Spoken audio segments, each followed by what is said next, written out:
असं आहे की मी महाराष्ट्राचा गृहमंत्री असताना माझ्यावर जेव्हा आरोप झाला त्याच दिवशी मी माननीय मुख्यमंत्र्यांना पत्र दिलं होतं की माझ्यावर जे आरोप झाले त्याची सखोल चौकशी करावी आणि त्याची चौकशी करून जनतेसमोर सत्य आणावे. त्याच्यामुळे त्या पद्धतीचं मी स्वतः माननीय मुख्यमंत्र्यांना पत्र दिलं होतं. उद्धवजी ठाकरे तेव्हा मुख्यमंत्री होते. त्यांनी हायकोर्टचे रिटायर्ड जस्टिस चांदीवाल साहेब यांच्या माध्यमातून चौकशी आयोग स्थापन केला. या आयोगाने 11 महिने चौकशी केली. 11 महिने चौकशी करून अनेकांचे त्यांनी स्टेटमेंट घेतले, अनेक कागदपत्र त्यांच्यासमोर सादर झाली आणि सर्व स्टेटमेंट वगैरे सर्व घेतल्यानंतर 11 महिन्यानंतर जस्टिस चांदीवाल साहेबांनी 1400 पानाचा अहवाल राज्य शासनाकडे जवळजवळ 3 वर्षापूर्वी दिला. पण 3 वर्षापूर्वी अहवाल राज्य शासनाकडे देऊन सुद्धा हा अहवाल राज्य शासनाने अजून जनतेसमोर आणला नाही. माझ्यावर आरोप झाले, माझी चौकशी 11 महिने झाली. माझी स्वतःची मागणी आहे की हा अहवाल महाराष्ट्राच्या जनतेसमोर आला पाहिजे. मी वारंवार देवेंद्र फडणवीस यांना पत्र लिहिलं, एकनाथ शिंदे यांना पत्र लिहिलं.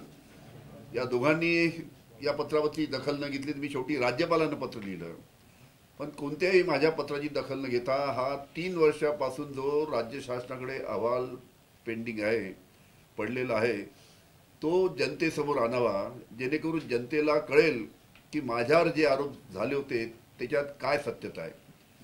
हा जेव्हा अहवाल देण्यात आला होता त्यावेळेस राज्य शासनातर्फे जी माहिती वर्तमानपत्राला देण्यात आली होती त्याची कटिंगसुद्धा मी ती जोडल्या. त्यामध्ये सुद्धा म्हटलं होतं की चांदीवाल आयोगाने संपूर्ण अहवालाची सखोल चौकशी केल्यानंतर, संपूर्ण तपासणी केल्यानंतर, 11 महिने अनेक स्टेटमेंट घेतल्यानंतर, सर्व कागदपत्र पाहिल्यानंतर त्यांनी अनिल देशमुखांना क्लीन चिट दिली असं सर्व वर्तमानपत्रामध्ये मी वाचलं तसा. त्याच्यामुळे हा 1400 पानाचा अहवाल कोणाकोणाचे स्टेटमेंट्स आहे, काय आहे, या सर्व गोष्टी जनतेसमोर आल्या पाहिजे. या दृष्टीनं आता मी केलेले सर्व प्रयत्न, मला कुठे यश आलं नाही. देवेंद्र फडणवीसनी हा अहवाल जाहीर केला नाही, एकनाथजींनी नाही, राज्यपालांना सुद्धा लिहिलं. त्याच्यामुळे आता आमचे सहकारी, आमचे मित्र असीम सरोदे साहेबांना, ॲडव्होकेट असीम सरोदे साहेबांना विनंती केली की आता शेवटला पर्याय म्हणून आपण कोर्टामध्ये जाऊ आणि कोर्टामध्ये जाऊन कोर्टाला सांगू की हा 3 वर्षापासून जो अहवाल राज्य शासनाकडे पडला आहे तो त्यांनी जनतेसमोर आणावा. त्याच्यामुळे नोटीस, कायदेशीर नोटीस आज ॲडव्होकेट असीम सरोदे यांच्या माध्यमातून आम्ही राज्य शासनाला दिली आहे, देवेंद्र फडणवीसला दिली आहे गृहमंत्री म्हणून, कारण की त्यांच्याच खात्याकडे तो अहवाल पडलेला आहे. त्याचबरोबर मुख्यमंत्र्यांना दिली आहे आणि माझे मुख्य सचिव आहेत त्यांना सुद्धा आम्ही नोटीस दिली आहे. त्यांनी त्याचा कॉग्निजन्स घ्यावा आणि कारवाई करावी. यानंतर आम्हाला कोर्टामध्ये हे संपूर्ण प्रकरण न्यावं लागेल. सर, हा सगळा प्रकार ज्यावेळेस झाला, लेटर बॉम्ब म्हणून हे सगळं प्रकरण समोर आलं, 1400 पानाचा चांदीवाल आयोगाचा अहवाल देखील आला. नेमकी काय कारण असावी अहवाल सरकार समोर आणत नाहीये, एक मूळ प्रश्न. आणि दुसरा, शॉर्ट मध्ये अहवालात नेमकी काय माहिती आहे, जर तुम्ही आमच्या माध्यमातून जनतेपर्यंत पोहोचली तर ती जनतेला कळेल. मी अजून अहवाल पाहिला नाही. मी वर्तमानपत्रामध्ये अहवाल जेव्हा जस्टिस चांदीवाल साहेबांनी राज्य शासनाला दिला, तो देताना राज्य शासनातर्फे जे काही मीडियाला ब्रिफिंग झालं त्या ब्रिफिंगमध्ये असं माझ्या वाचण्यात आलं की अनिल देशमुखांना त्या अहवालामध्ये क्लीन चिट देण्यात आलेली आहे. एक मिनिट, पेपरमध्ये बातम्या आल्या, पेपरमध्ये ज्या बातम्या आल्या होत्या त्याच्यामध्ये सोबत जोडलेले आम्ही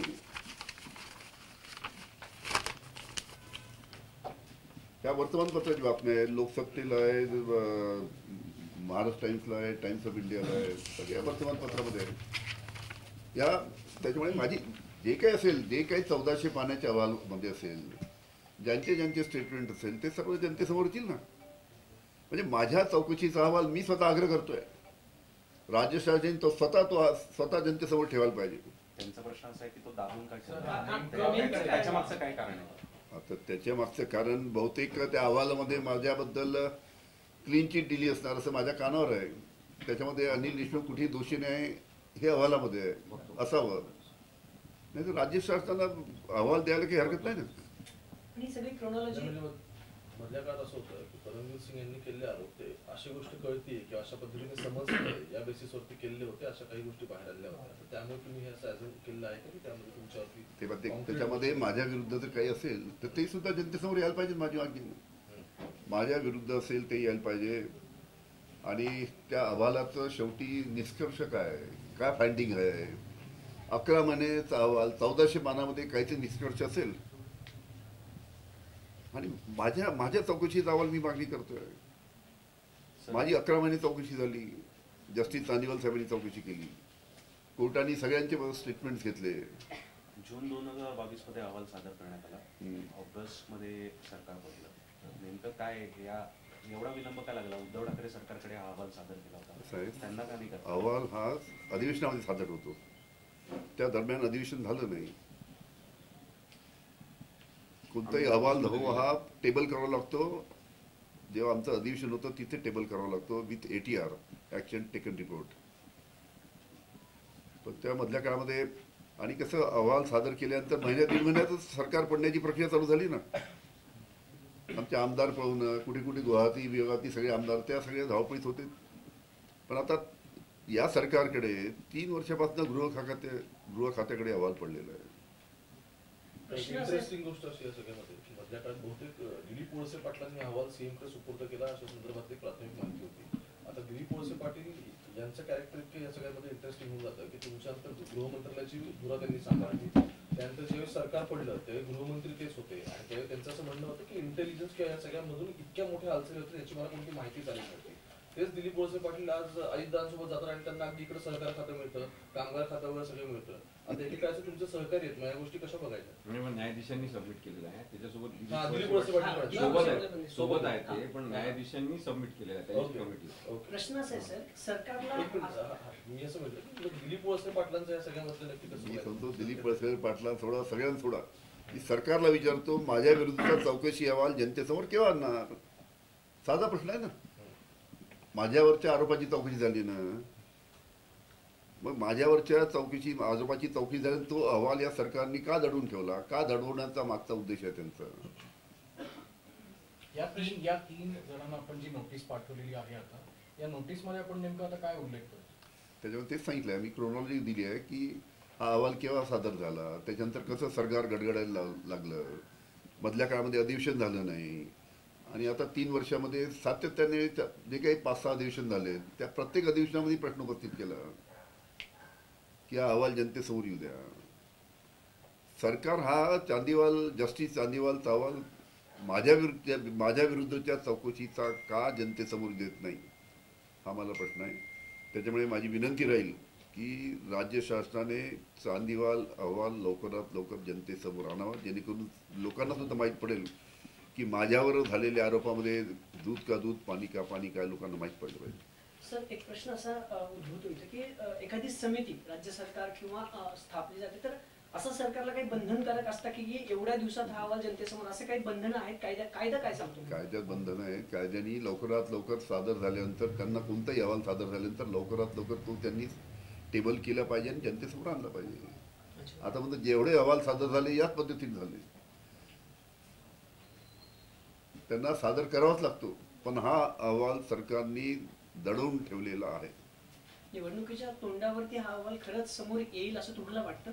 म्हणून तुम्ही आता कोर्टात चालू शेवटी. आता मी सरकारच्या मागे लागून थकलो, त्यांना विनंती करून थकलो की जस्टिस चांदीवालचा माझ्या विरुद्धचा चौकशी अहवाल लवकरात लवकर जनतेसमोर आणावा.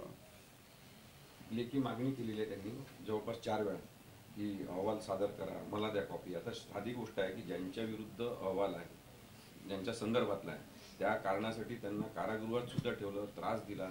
न्यायालयाने सांगितलं, म्हणजे नोटीसमध्ये आम्ही पॅरेग्राफ पूर्ण कॉपी पेस्ट केलेला आहे उच्च न्यायालयाचा. त्यांनी सांगितलं की तुम्ही कोणताच भ्रष्टाचार सिद्ध करू शकले नाही, म्हणजे 1000 रुपयाचा भ्रष्टाचार तरी दाखवा, ते सुद्धा दाखवू शकले नाही. आणि कोर्टाने ते नमूद केलेलं आहे. त्यामुळे ते सगळं आम्ही पॅरेग्राफ तसा त्या नोटीसमध्ये दिलं आहे की सरकारने त्यांचे कायदेविषयक सल्लागार कोणी असतील त्यांना ते जजमेंट वाचायला द्यावं, त्यांचं म्हणणं घ्यावं काय ते. त्याच्यामध्ये स्पष्टपणे कोर्टाने सांगितलेलं आहे. म्हणजे एकीकडे कोर्टाने सांगितलं की त्यांनी तुम्ही म्हणता त्या प्रकारचा भ्रष्टाचार केला नाही. दुसरीकडे जर चांदीवाल आयोगामध्ये तसं असेल तर मग या विषयाचं मुद्दाम ते दडवून ठेवून अहवाल राजकारण करण्याचा कोणालाच अधिकार नाही. आणि दुसरी गोष्ट, माझ्या विरुद्ध 100 कोटीचा आरोप झाला. ईडीने जेव्हा चार्जशीट दाखल केली हायकोर्टात, तेव्हा तो 100 कोटीचा आरोप 1,71 लाखावर. किती आरोप? 100 कोटीचा. आणि ईडीने 7-8 महिने चौकशी करून चार्जशीट दाखल केली 1,71 लाखाची. दुसरी गोष्ट की चांदीवालच्या कोर्टामध्ये माझ्यावर आरोप कोणी केला? परमवीर सिंगनी. माझ्यावर आरोप कोणी केला? सचिन वाझेने. याला करायला कोणी लावलं? देवेंद्र फडणवीसनी. दोघांनाही.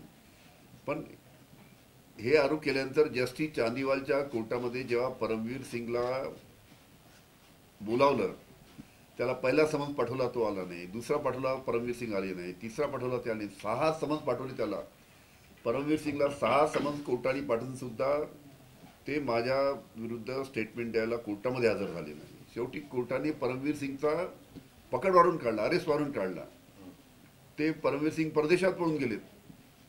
आणि तिथून त्यांनी आपल्या वकिलाच्या माध्यमातून, ॲफिडेव्हिटच्या माध्यमातून हायकोर्टामध्ये, जस्टिस चांदीवालच्या कोर्टामध्ये त्यांनी ॲफिडेव्हिट दिलं की मी अनिल देशमुखवर जे आरोप केले त्या आरोपामध्ये कोणतेही तथ्य नाही, त्या आरोपाचे माझ्याकडे कोणतेही पुरावे नाही, आणि हे जे मी आरोप अनिल देशमुखवर केले हे ऐक्यू माहितीच्या आधारावर केले, असं त्यांचं ॲफिडेव्हिट जस्टिस चांदीवालच्या कोर्टामध्ये त्यांनी दिलं. ज्यांनी लेटर बॉम्ब टाकला त्यांनीच जस्टिस चांदीवालच्या कोर्टामध्ये ॲफिडेव्हिट दिलं की माझ्याकडे कोणतेही पुरावे नाही. सर, प्रश्न थोडा पॉलिटिकल होईल पण विचारणं गरजेचं आहे.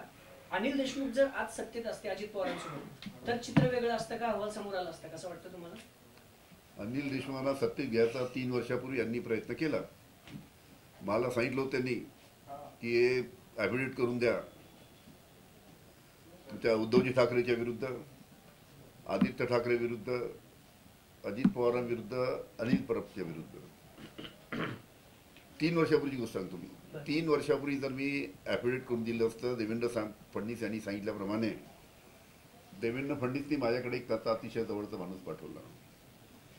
त्यांनी माणूस पाठवून त्यांनी त्या समित कदम, त्याचा अतिशय जवळचा मित्र देवेंद्र फडणवीसचा, ते समित कदम माझ्याकडे आले. त्यांनी माझं देवेंद्र फडणवीसशी बोलणं करून दिलं आणि त्यांनी सांगितलं की अनिल देशमुख साहेब, तुमचा या संपूर्ण प्रकरणामध्ये काही दोष नाही, आम्ही तुम्हाला मदत करतो. देवेंद्र फडणवीस बोलली माझ्याशी. 2 दिवसांनी त्यांनी एक एन्व्हलप माझ्याकडे पाठवलं, सील्ड एन्व्हलप. त्या सील्ड एन्व्हलपमध्ये कुणावर कोणते आरोप करायचे, उद्धव ठाकरेवर मी ॲफिडेव्हिट करून द्यायचं, असा आरोप, मी खोटा आरोप उद्धव ठाकरेवर करायचा की उद्धव ठाकरे यांनी मला गृहमंत्री म्हणून बोलावलं त्यांच्या वरच्या बंगल्यावर आणि सांगितलं की अनिल देशमुख, मुंबई महानगरपालिकेच्या निवडणुका आहे, तुम्ही मला 300 कोटी रुपये जमा करून द्या, असं मी खोटा आरोप उद्धव ठाकरेवर करायचा, असं मी ॲफिडेव्हिट करून द्यायचं. त्याचबरोबर आदित्य ठाकरे यांनी दिशा सॅलियांवर रेप केला आणि तिला बाल्कनीतून ढकलून दिलं, असं मी ॲफिडेव्हिट करायचं, असं आदित्य ठाकरे मी खोटा आरोप लावायचं, हे ॲफिडेव्हिट करून द्यायचं. अशा पद्धतीनं मला त्यांनी, देवेंद्र फडणवीस यांनी ॲफिडेव्हिट 3 वर्षापूर्वी करून द्यायला सांगितलं. मी त्यांना सांगितलं की अशा पद्धतीनं अनिल देशमुख कोणावर खोटे आरोप करणार नाही, तुम्हाला जी कारवाई करायची माझ्या विरुद्ध ती करा. मी ज्या दिवशी देवेंद्र फडणवीस यांनी सांगितल्याप्रमाणे ॲफिडेव्हिट करण्यासाठी 3 वर्षापूर्वी नकार दिला, त्याच्या दुसऱ्या दिवशी माझ्यावर सीबीआयची पहिली रेड झाली. सीबीआयवरून एक महत्वाचं की रिसेंटली परत सीबीआय तुमच्या नवीन एका प्रोबमध्ये, नंतर घेऊ तसं. आज आपला विषय आहे. सर, त्याच अनुषंगाने प्रश्न आहे, कारण की इथे पुण्यातल्या कोर्टामध्ये एक ॲफिडेव्हिट सादर केले यांनी, सीबीआयने पुरावा सादर केला आहे. त्याच्यामध्ये असं म्हटलं की जळगावमधल्या मराठा विद्याप्रसारक सहकारी समाज संस्थेमधल्या वादातून तुम्ही गिरीश महाजनांवरती गुन्हा दाखल करण्यासाठी तत्कालीन ग्रामीण पोलीस अधीक्षक प्रवीण मुंडे यांच्यावरती दबाव होता, असं इथल्या विशेष मोक्का न्यायालयात सीबीआयने म्हटलेलं आहे. त्याच्यावरती तुमची काय? असं आहे की 4 वर्षापूर्वीची केस आता देवेंद्र फडणवीस यांनी परत उघडून काढली. 4 वर्षापूर्वी मी गृहमंत्री असताना जळगावच्या एका प्रकरणामध्ये मी काही भारतीय जनता पार्टीच्या कोणत्या नेत्यावर कारवाई करण्यासाठी दबाव टाकला होता, असं त्यांचं माझ्यावर आरोप आहे. त्यांनी त्याची चौकशी करावी. असा कोणताही दबाव मी कोणत्याही अधिकाऱ्यावर टाकला नाही आणि टाकायचा प्रश्न नाही. सर, त्याच अनुषंगाने पुण्यात एक IPS वर पण गुन्हा दाखल झाला, म्हणजे तेच रिलेटेड दाखवून काही मला काही कल्पना नाही. सर, वेगळे प्रश्न घ्यायचे? हं? एक फक्त बाकीचे थोडेसे दोन तीन राजकीय वेगळे दोन प्रश्न तीन होते. राजकीय आहेत फक्त. राजकीय हा. चला. असं मुख्य निवडणूक आयोगानं ना एक पत्र लिहिलं हा. राज्याच्या मुख्य सचिवांना. त्यात नाराजी अशी व्यक्त केली आहे की महाराष्ट्र विधानसभेच्या निवडणुका तोंडावरती आहेत. ज्या अधिकाऱ्यांच्या बदल्यांची प्रोसेस असते त्याचा एक अहवाल तुम्हाला मागवला होता गेल्या 3 महिन्यापासून, पण तुम्ही तो अहवाल मुख्य निवडणूक आयोगाला दिला नाहीये. त्यावरून नाराजी व्यक्त केली गेली आहे मुख्य निवडणूक आयोगाकडून राज्याच्या सचिवांना. बरोबर ना. काही या सरकारच्या अतिशय जवळचे अधिकारी ज्यांची मदत त्यांना निवडणुकीमध्ये होऊ शकते या सरकारला, भारतीय जनता पार्टीच्या सरकारला, अशा अधिकारीची त्यांना सरकारला बदली करायची नाही. त्या जिल्ह्यातनं त्यांना बाहेर पाठवायचं नाही, कारण की तो अधिकारी तिथे राहिला तर त्यांना निवडणुकीमध्ये मदत होऊ शकते असा त्यांचा समज आहे. त्याच्यामुळे इलेक्शन कमिशननी अहवाल मागितला होता की या पद्धतीने जे काही नियम आहेत, एखाद्या अधिकाऱ्याला 3 वर्षाच्या वरती त्या जिल्ह्यात झाले त्याला बदलावं लागतं, डिव्हिजनमध्ये 6 वर्ष, जे काही नियम असेल, पण तशा पद्धतीचा अहवाल त्यांनी पाठवून त्या पद्धतीच्या बदल्या करायला पाहिजे होत्या राज्य शासनाने. पण अशा पद्धतीच्या बदल्या राज्य शासनाने न केल्यामुळे इलेक्शन कमिशन त्यामध्ये नाराज झाली. त्या पद्धतीचं त्यांनी चीफ सेक्रेटरीनं पत्र लिहिलं, हे माझ्या ऐकण्यात आलेलं आहे. सर, रश्मी शुक्ला यांना पोलीस महासंचालक पदावरून हटवा असं थेट काँग्रेसनेच आता निवडणूक आयोगाला पत्र लिहिले. तुम्हालाही असं काही वाटतं की अशी काही स्थिती उद्भवली आहे राज्यात? बिलकुल उद्भवली आहे. रश्मी शुक्ला जेव्हा इंटेलिजन्स डायरेक्टर होत्या, इंटेलिजन्स कमिशनर होत्या, त्या इंटेलिजन्स कमिशनर असताना 2019च्या निवडणुकीच्या वेळेस त्यांनी काही काँग्रेस नेत्याचे, काही शिवसेनेच्या नेत्याचे, काही राष्ट्रवादीच्या नेत्यांचे फोन टॅप केले भारतीय जनता पार्टीला मदत करायला, आणि त्याबद्दलची तक्रार नाना पटोले काँग्रेसचे अध्यक्ष यांनी केली, त्याबद्दलची तक्रार संजय राऊत यांनी केली, त्याबद्दलची तक्रार नवाब मलिक यांनी त्यावेळेस केली. आणि मी जेव्हा गृहमंत्री होतो तेव्हा फोन टॅपिंगच्या प्रकरणामध्ये मीच त्याची इन्क्वायरी लावली होती की हे फोन टॅपिंगचं जे प्रकरण आहे याची इन्क्वायरी झाली पाहिजे. पण हे नवीन सरकार आल्यामुळे ती इन्क्वायरी आता थंड बसत्यात आहे. त्याच्यामुळे नाना पटोलेंनी जो आरोप केलेला आहे त्याच्यामध्ये 100% सत्यता आहे. सर, अक्षय शिंदेचा एन्काउंटर आता सध्या चर्चेचा विषय आहे. तुम्ही गृहमंत्री राहिलेला आहात. संपूर्ण या केसकडे माजी गृहमंत्री म्हणून तुम्ही कसं बघताय? कसं आहे की बदलापूरची जी घटना झाली अतिशय दुर्दैवी अशी घटना आहे. 4 वर्षाच्या मुलीवर अत्याचार होतो, आणि ज्या शाळेमध्ये अत्याचार होतो ती शाळा एका भारतीय जनता पार्टीच्या एका नेत्याची, आपटे, ती शाळा एका भारतीय जनता पार्टीच्या आपटे नावांच्या एका व्यक्तीची असल्यामुळे सुरुवातीच्या काळामध्ये 4-5 दिवस हे प्रकरण झाल्यानंतर हे प्रकरण लोकांपर्यंत जाऊ नये या दृष्टीने प्रयत्न झाला. पण हळूहळू जेव्हा हे प्रकरण लोकांपर्यंत गेलं, आई वडील जेव्हा FIR दाखल करायला बदलापूर पोलीस स्टेशनला गेले, त्यावेळेस सुद्धा राज्य शासनाच्या दबावाखाली 13 तास त्या आई आणि वडिलांना पोलीस स्टेशन बाहेर बसून त्यांची तक्रार दाखल करून घेतली नाही, FIR दाखल करून घेतला नाही. तेव्हापासूनच संशय सगळा येत होता की हे प्रकरण अशा पद्धतीनं राज्य शासन का दडपण्याचा प्रयत्न करते आहे. डे 1 पासून, ही घटना झाल्यापासून पहिले तर 4-5 दिवस लोकांसमोर हे प्रकरण येऊ दिलं नाही. त्यानंतर बदलापूर पोलीस स्टेशनमध्ये हे प्रकरण, याचा FIR दाखल झाला नाही पाहिजे या दृष्टीने प्रयत्न झाला. याच्यामध्ये सर्व सुरुवातीपासून संशयास्पद संपूर्ण प्रकरण आहे.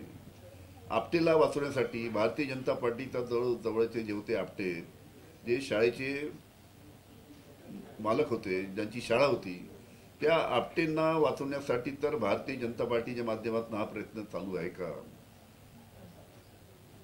अनेक लोक याबाबतीत संशय व्यक्त करतात की या पद्धतीनं सुरुवातीपासून हे प्रकरण दाबण्याचा प्रयत्न चालू आहे, आणि आता एकाएक त्याचा एन्काउंटर केला म्हणजे सर्व पुरावे आपटेंच्या विरुद्ध नष्ट करायचे का? आता हळूहळू अनेक गोष्टी येतात की त्या ठिकाणी चाइल्ड पोर्नोग्राफीच्या बाबतीत काही प्रकरण होत होते. त्याच्यामुळे आपटे आता अजून फरार आहे. आपटेला का नाही तुम्ही राज्य शासकांनी पकडलं? त्याचे स्टेटमेंट घ्यायला पाहिजे. म्हणजे मूळ आरोपी कोण? मूळ आरोपी हा आपटे आहे की शिंदेचं नाव अक्षय शिंदे आहे, असा संशय आता त्या निमित्तानं अनेक ठिकाणी व्यक्त केला जात आहे. त्याच्यामुळे मी मागणी केली आहे की या संपूर्ण प्रकरणाची उच्चस्तरीय चौकशी झाली पाहिजे. त्यामध्ये न्यायालयीन चौकशी झाली पाहिजे. एखाद्या रिटायर्ड हायकोर्ट जजच्या माध्यमातून याची चौकशी झाली पाहिजे. तेव्हा या प्रकरणाला न्याय मिळू शकेल. आपटेला वाचवण्यासाठी राज्य शासन या पद्धतीनं का प्रयत्न करते आहे, हा माझा सवाल आहे राज्य शासनाला. सर, गृहमंत्री म्हणून तुम्ही ज्यावेळेस पदावर होतात अनेक गोष्टी त्या दरम्यान घडल्यात, कोविड सारख्या किंवा तुमच्यावर झालेल्या आरोपाची. महाराष्ट्राला ते ऐकायचंय तुमच्या डायरी ऑफ होम मिनिस्टर मधनं. कधी ते पुस्तक येणार आहे आणि काय खुलासे केलेत तुम्ही असं काय बघता? मी पहिल्यांदा ऐकलं असं काही पुस्तक लिहितं. हो सर. सर, महाविकास आघाडीतल्या जागा वाटपाबाबत नेमका कधी निर्णय होणार आहे त्याच्याविषयी? आतापर्यंत आमच्या 3 बैठका झाल्यात. आता 4थी बैठक 30 तारखेला आणि 1 तारखेला आमची महाविकास आघाडीची आहे. काँग्रेस, राष्ट्रवादी, शिवसेना आणि मित्रपक्ष बहुतेक 125-130 जागेवर आमचा निर्णय झालेला आहे. उर्वरित जागेवर आता लवकरात लवकर पुढच्या बैठकीमध्ये निर्णय होईल. नवीन सरकार पाहायला मिळेल सर? 100% महाविकास आघाडीचं सरकार 2 महिन्यानंतर तुम्हाला पाहायला मिळेल, एवढं मी इथे सांगू इच्छितो. मुख्यमंत्री कोण असेल? मुख्यमंत्री माननीय शरद पवार साहेब, माननीय उद्धवजी ठाकरे, माननीय राहुल गांधी जे ठरवतील, हे तिन्ही नेते ज्या पक्षाचा मुख्यमंत्री करायचा आहे जे ठरवतील ते नाव मुख्यमंत्री म्हणून महाराष्ट्राला दिसेल. 80% स्ट्राईक रेट होता पक्षाचा. 8 खासदार निवडून आले. महाविकास आघाडी म्हणून किती आमदार तुम्ही खरं तर हे करताय की एवढे आमदार आमच्यातील काही संख्या कॅल्क्युलेशन? 180च्या जवळपास. आजचा आकडा लिहून ठेवा, ती तारीख लिहून ठेवा. गृहमंत्री व्हायला आवडेल आणि देशमुखांना पुन्हा एकदा सरकार आलं का? ते पाहू. आता पहिले निवडणूक लढवावं लागतं, मग निवडून यावं लागतं, मग पुढच्या गोष्टी. थँक्यू.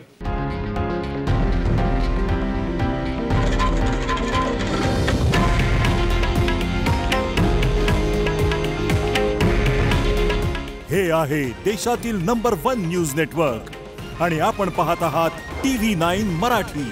काळजी तुमची, हित महाराष्ट्राचं.